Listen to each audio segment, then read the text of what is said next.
তো সমস্ত কাজ সেরে চলে এসেছি রোজকার মতন ভিডিও করতে। সব তোমরা তো জানো, যারা আমার ভিউয়ার্স আরও যারা আমাকে আগে থেকে চেনো, যে আমি একটা করেই ভিডিও দিই। আমার ভিডিও দিতে সত্যি খুব গাফিলতি করি, তাই জন্য এতদিন চ্যানেলটাকে ঠিকঠাক দাঁড় করাতে পারিনি। অনেক ভালোবাসার মানুষরা বলে যে দিদি তুমি লজিক দিয়ে কথা বলো, তুমি ভিডিও কেন করো না, ভিডিও করো, তোমার কথার মধ্যে তো লজিক আছে, দম আছে, তবুও কেন করো না।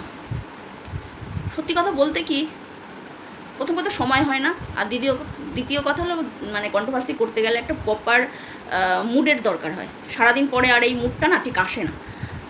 তো যাই হোক, আজকে আমি আমার কথা বলবো বলে আসিনি।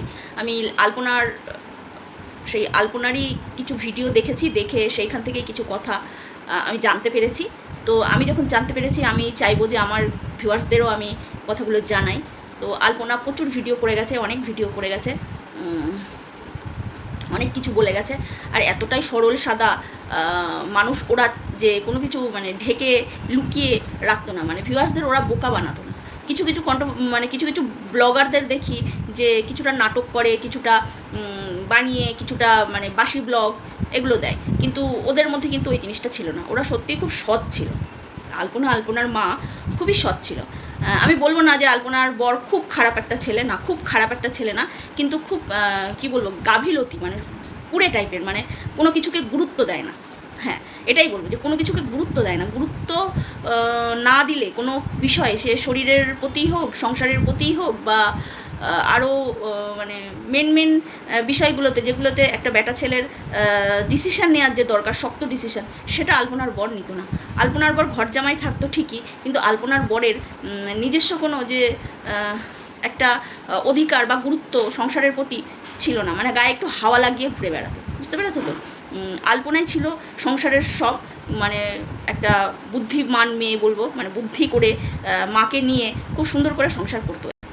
আজকে যে বিষয়টা নিয়ে কথা বলতে এসেছি, সেই বিষয়টা হচ্ছে আলপনা একটা ভিডিওতে বলেছে যে তাদের 3 বিঘা জমি ছিল, সেই 3 বিঘা জমিটা কে হড়প করে নিল, কে কেড়ে নিল বা খেয়ে নিল, কিভাবে ওরা 3 বিঘা জমিটা হারিয়েছে, সেই গল্প একটা বলছিল।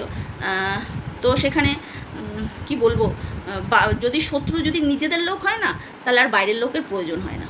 কেননা আমরা প্রথম থেকেই দেখেছি যে যখন ধর্মযুদ্ধ হয়েছিল, কেন যে কৌরবদের সঙ্গে পাণ্ডুদের, কেননা পাণ্ডুদের মানে ঘরের শত্রুই ছিল কৌরবরা, মানে তার নিজের জ্যাঠাতো কাকাতো ভাই, এরাই ছিল তাদের শত্রু। তো বাইরের শত্রু কিছু করতে পারে না যদি নিজের শত্রুরা না মারে, বুঝতে পেরেছো? যেমন রাবণ ঘর শত্রু বিভীষণ যেটা বলে, আমরা বিভীষণকে দোষ দিই, কিন্তু বিভীষণ ধর্মের পথে চলেছিল, রাবণ অধর্মের পথে চলেছিল। তো এটা একটা প্রবাদ বাক্য, সবাই বলে, কিন্তু সত্যি সত্যি মানব জন্মে কিন্তু ঘর শত্রু নিজেদের লোকরাই হয়। আর নিজেদের লোকরা যদি মারবে মনে করবে, শেষ করবে মনে করবে, তাহলে কিন্তু মানুষকে শেষ করতে পারে। বাইরের লোকের শত্রুতা অতটা বদার করে না, আমি বলছি, এটা সত্যি কথা। তো সেই গল্পটা আলপনা বলেছে। তোমরা চাইলে আলপনার ভিডিওতে গিয়ে দেখতে পারো যে ওদের 3 বিঘা জমি বলে একটা টাইটেল আছে, সেই জমিটা কে খেয়ে নিল। তো এখানে সম্পত্তি আলপনার বাবাকে ঠকিয়ে নিজের নামে করে নিল ভাইরা। তখন আলপনার বাবা একটা মাঠের মধ্যে, খোলা মাঠের মধ্যে 3 বিঘা জমি ছিল, খোলা মাঠের মধ্যে ঘর করেছিল, এবং আলপনার মা অনেকবার না করেছিল যে আমি একটা মেয়ে মানুষ, খোলা মাঠের মধ্যে ঘর করো না, পরে বিপদ হবে, হ্যান হবে, ত্যান হবে। তো আলপনার বাবা কোনো কথা শোনেনি। তো এখানে একটা কথা বলে রাখি, এই বাড়ি করা, মাঠের মধ্যে বাড়ি করা, বা এই যে 3 বিঘা জমি, এটাই হলো মনে হয় ওদের কাল ছিল। কেননা এই 3 বিঘা জমির জন্যেই কিন্তু আলপনার বাবা খুন হয়ে যায়। যখন ওই আলপনার বাবা ওই 3 বিঘা জমির উপরে বাড়ি করে, তখন একটা ভাই একটা শত্রুতা শুরু হয়।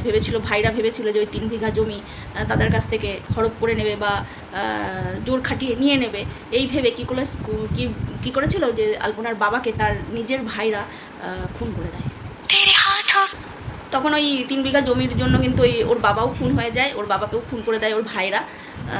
তারপরে যখন ওর বাবা মারা যায়, তোমাদের বলেছিলাম যে আলপনার মায়ের একটা অসুখ আছে, সেই অসুখটা হচ্ছে যে তার 2 থেকে 3 মিনিট লাগে টয়লেট করতে। সে তার যখন বাথরুম পায়, তখন সে কিন্তু আমাদের মতন চট করেই মানে বাথরুম করে উঠে আসতে পারে না, কেননা ওনার একটা খুব বড় একটা অসুখ করেছিল। সেটা হয়েছিল তার বাবা মারা যাওয়ার পর, আলপনার বাবা মারা যাওয়ার পর। আলপনার বাবা যখন মারা যায়, তখন আলপনার মা কি বলে, ওই প্যারালাইসিস টাইপের হয়ে গেছিলো, মানে শক পেয়ে আর কি, এবং নিচ পোর্শনটা একদম পড়ে গেছিলো। তারপর থেকেই কিন্তু উনার এই রোগটা, তারপর থেকে উনার এই একটা রোগ। এরকম মানে ছোটোখাটো আরও অনেক আছে অসুস্থ, তিনি হার্টের পেশেন্ট অনেক আছে। তারপরে এইভাবে ওর মায়ের এই প্রবলেমটা, ওই মানে যে টয়লেটের ইয়েটা, ওই অসুখটা হয়। এবার বলি এই 3 বিঘা জমি, এই 3 বিঘা জমি আলপনার বাবা মারা যাওয়ার পরে আলপনার মা 1,70,000 টাকা বিক্রি করে দিয়েছিল, এবং এই জমিটা তার মামা শ্বশুর, মানে আলপনার বাবার মামা হবে, বাবার মামা, হ্যাঁ আলপনার বাবার মামা এই জমির টাকাটা অনেক মানে কি বলবো রিকোয়েস্ট বা বলো ঘেঙিয়ে এই টাকাটা কি অ্যালকামিস্ট না কি বলে সেইটা করেছিল, করে 3 বছর ওরা খুব ভালোভাবে সুদ পেয়েছিল মাসে মাসে। তারপরে যখন টাকাটা ম্যাচুরিটি হয়ে যায় তখন ওই টাকাটা ওই মামা কি করে আবার অ্যালকামিস্ট করে দেয়। আলপনার মা বলেছিল যে এই টাকাটা আমি তুলে নেব, কিন্তু আলপনার মামা ওই টাকাটা অ্যালকামিস্ট আবার করে দেয়, করে দিয়ে কাগজপত্র দলিলপত্র তার আলপনার কাকিমার কাছে, মানে আলপনার মাসি আর কাকি হলো একই জন, মানে আলপনার কাকা আলপনার মাসিকে বিয়ে করেছিল, তো তার হাতে দিয়ে আসে। তার 1 বছর পর নাকি ওই কোম্পানিটা উঠে যায় আর ওই টাকাটা পুরো মার হয়ে যায়।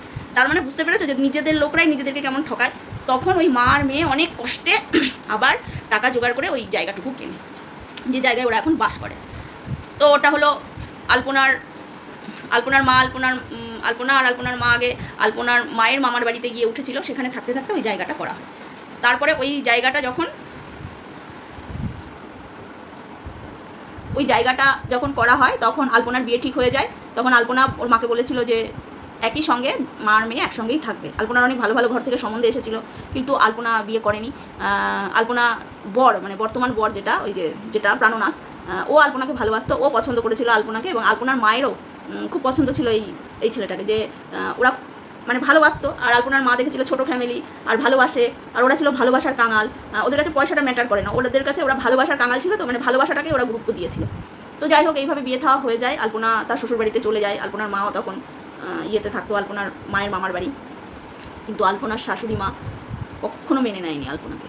আলপনার এই ভিডিওটা দেখে আমার খুব খারাপ লাগছিল যে আলপনার বর 6 মাস তার বাবা মার সঙ্গে সম্পর্ক রাখেনি, পরবর্তীতে তার বাবা মার সঙ্গে আলপনার বর সম্পর্ক রাখে, এবং যে মহিলা এখন বলে যে আমার মেয়ে মারা গেছে, আমার মা চলে গেছে, আমার ঘরের লক্ষ্মী চলে গেছে বলে কান্নাকাটি করে, এই মহিলা মানে আলপনার শাশুড়ি মা কখনো আলপনাকে মেনে নেয়নি, কখনো মেনে নেয়নি। কারণ আলপনার শাশুড়ি মা অঙ্গনারী স্কুলে চাকরি করতো এবং ওদের অনেক একটু পয়সা আছে, মানে একটু অহংকার টাইপের ছিল। তো আলপনা বলছে যে কোনো দিন পাল্টায়নি তার শাশুড়ি। তার স্বামী নাকি বলতো, প্রাণনাথ বলতো যে চলো আমরা এক জায়গাতে গিয়ে থাকি, কিন্তু আলপনা কখনো রাজি হয়নি। কারণ আলপনার শাশুড়ির যে প্রথম সময়ের যে ব্যবহার, তোমাদের আগেই বলেছি সেই ব্যবহারের কথা, সেই ব্যবহার থেকে কখনো বদলাতে পারেনি। তো আলপনা বলেছিল যে তুমি তোমার বাবা মার সঙ্গে যোগাযোগ রাখতে পারো, যেতে পারো, কিন্তু আমরা যাবো না যতদিন না তোমার বাবা মা না বদলাবে, না পাল্টাবে। তার মা নিজেকে কখনো পাল্টায়নি, বদলায়নি, অহংকার পয়সার একটা ডেমাক ছিল। আর আলপনারা যেহেতু খুব গরিব ছিল বলে উনি হয়তো ওদেরকে একদমই পছন্দ করতো না, দেনা পাওনা নিয়েও ঝগড়া অশান্তি হতো আগে। এবং আলপনার মা একটা কথা বলেছে যে তার শাশুড়ি নাকি কোনো দিন আলপনাদের বাড়িতে এসে 1 গ্লাস জল পর্যন্ত খায়নি। আলপনার শ্বশুর একবার এসে 2টো পরোটা খেয়েছিল, কিন্তু আলপনার শাশুড়ি কোনো দিন 1 গ্লাস জল পর্যন্ত খায়নি। এটা ওদের মনের খুব কষ্ট ছিল যে আমরা গরিব বলে উনি আসতো না, উনি খেতো না, উনি পছন্দ করতো না। এবং আলপনার বরের সঙ্গে এই বিষয় নিয়ে আলপনার মাঝে মাঝে একটু কথা কাটাকাটি ঝামেলা হতো। আলপনার বর বলতো যে চলো ওরা পাল্টে গেছে, কিন্তু আলপনা বলতো না ওরা পাল্টায়নি, যদি পাল্টে যেত তাহলে ওরা একবার না একবার আসতো, ওদের বাড়ি খাওয়া দাওয়া করতো এবং ওদেরকে নিয়ে যাওয়ার কথা বলতো। কিন্তু সেরকম কিছুই করেছিল না। কেন দেখো, ওরা বোকা হলেও ওরা বোঝে, মানুষ চেনে, মানুষ সবাই চেনে, তা ওরা বোঝে। সেই ওদের বোঝা আর ওই বুদ্ধি দিয়ে ওরা বুঝতে পেরেছিল যে আলপনার শাশুড়ি মা পাল্টায়নি। তো সেই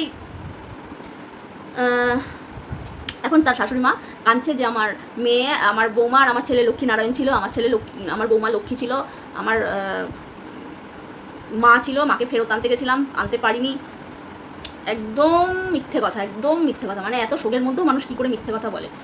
ওই প্রাণনাথের মা মানে আলপনার শাশুড়ি ভীষণ নাটকবাজ একটা মহিলা, খুব ধরিবাজ একটা মহিলা। নইলে ভাবো, যেখানে আলপনার কাজ হওয়ার কথা সেখানে না হয়ে যেখানে বেঁচে থাকতে জায়গা পেল না সেইখানে গিয়ে কাজ হলো। তার মানে বুঝতে পারছো তো কেন হয়েছে এটা। আশা করি যারা চালাক, যারা একটু বুদ্ধিমান, তারা বুঝতেই পারবে যে কেন এই কাজটা হয়েছে। শ্বশুরবাড়ির লোকেদের নাম কেনা, আরও অনেক বিষয় আছে। তো এই ছিল যে নিজেদের মানুষরাই নিজেদেরকে কেমন ঠকায়। আলপনারা প্রথম থেকেই নিজেদের মানুষরাই আলপনাদের ঠকিয়ে গেছে, কষ্ট দিয়েছে।